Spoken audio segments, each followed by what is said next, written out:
and thanks for tuning in to Powell Software's Welcome to the New Normal. Powell Software develops digital workplace solutions that improve the employee experience, helping companies write their own future of work by leveraging the talent of their entire workforce. I'm Tony Todd from Rumeur Publique in Paris, and in this series we explore the megatrends, the ecosystems, the technology shaping the way we live and the way we work as the economy recovers and as we emerge into the new normal. Our guest today is Scott Findlater from sunny Cumbria in the northwest of England. Hi Scott, thanks very much for joining us today. Hi Tony, pleasure to be here, thank you. Scott is Chief Information Officer at Anord Mardix. Anord Mardix is the world's leading electrical engineering and manufacturing organisation. Facilities around the world that ensure power supply to a myriad of industries from financial institutions, data centres, and they pride themselves on bringing together the sector's best people, the best processes and the best products. Now, no matter how good your people, your processes and your products, the experience that we had at the beginning of last year when the governments announced that everyone was going to have to go and work from home would have come as an enormous shock, I imagine, to a chief information officer. What was it like? Can you describe the moment when you realised that you were going to have to send everyone home? Yes, it was quite a shock, Tony. The government were making decisions thick and fast. It was unprecedented times. And for us, we actually didn't have a work from home ethos. We're manufacturing, we have our office facilities worldwide at the manufacturing plants, and we were office based. So we were fortunate in that we were in a multi-year digital workplace rollout, and at the beginning of 2020, we had just finished our IP telephony rollout. So that did save us from what would have been a communication crisis. But suddenly, all our workforce were able to work from home, and it was quite a sight.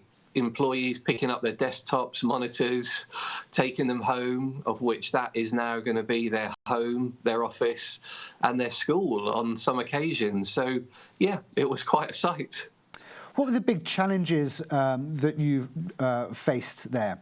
I imagine making sure that people had fast enough broadband at home, making sure that they had the right equipment. What happens when a computer goes wrong in a home office? We always keep the employee at the centre of our core decisions, and this just put a whole spotlight on it. So we told the employees, look, this is new to us all. The best approach is get set up, keep in contact with your team the best as possible. You know, everybody knows the IT support numbers to help them there.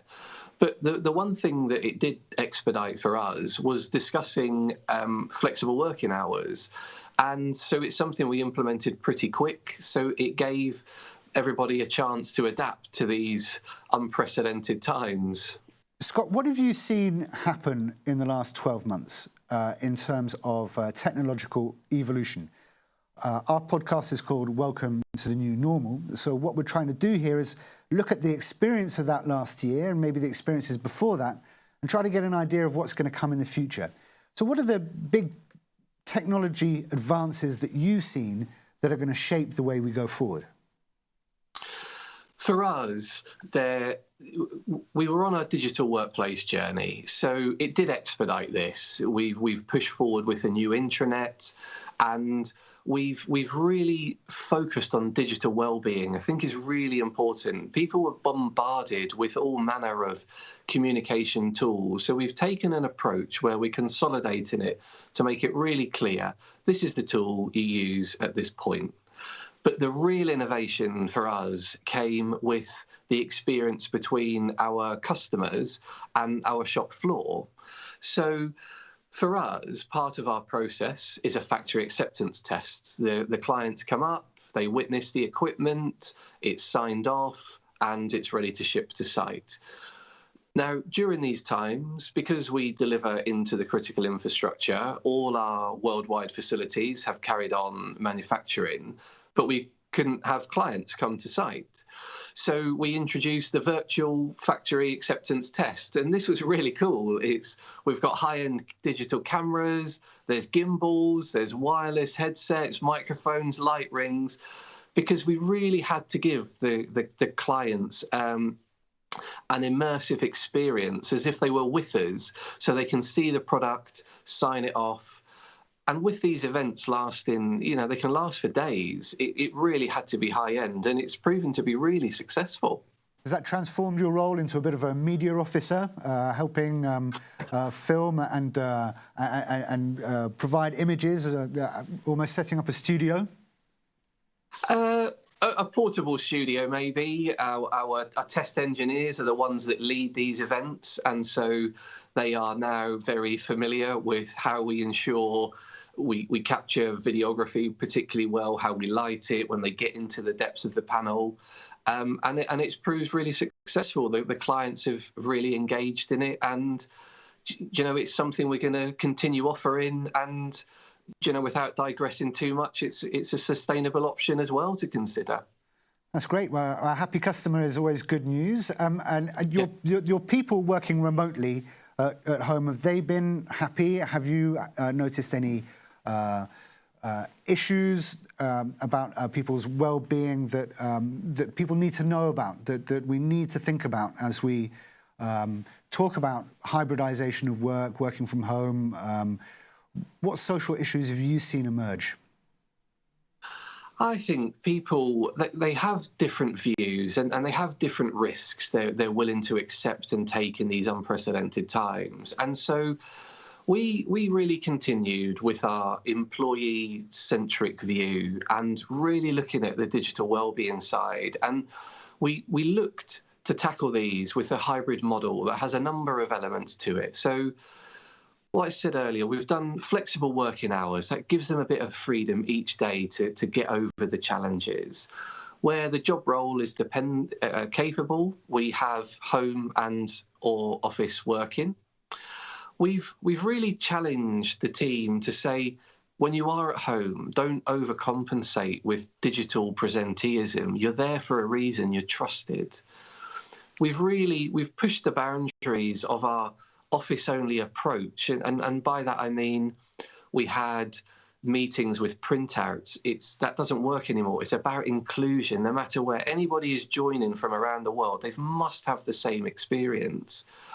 And I think the core one was we've challenged managers to judge performance based on output rather than presenteeism. And this has had a real positive effect because the teams are feeling positive, and this hybrid model is proving really beneficial. What are the main lessons that you've learnt, Scott, from the past 12 months that you're going to implement in your operations as you go forward?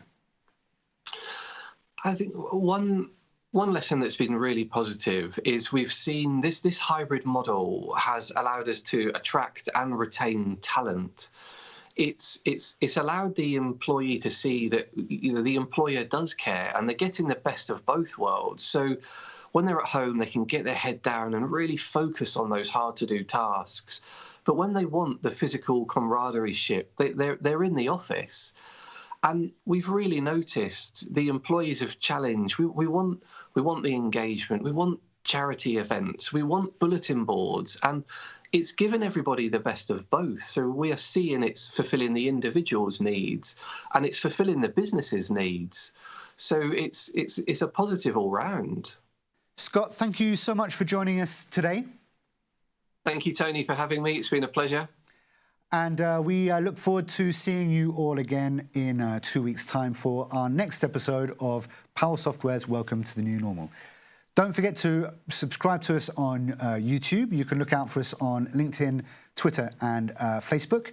And looking forward to seeing you again soon. Bye.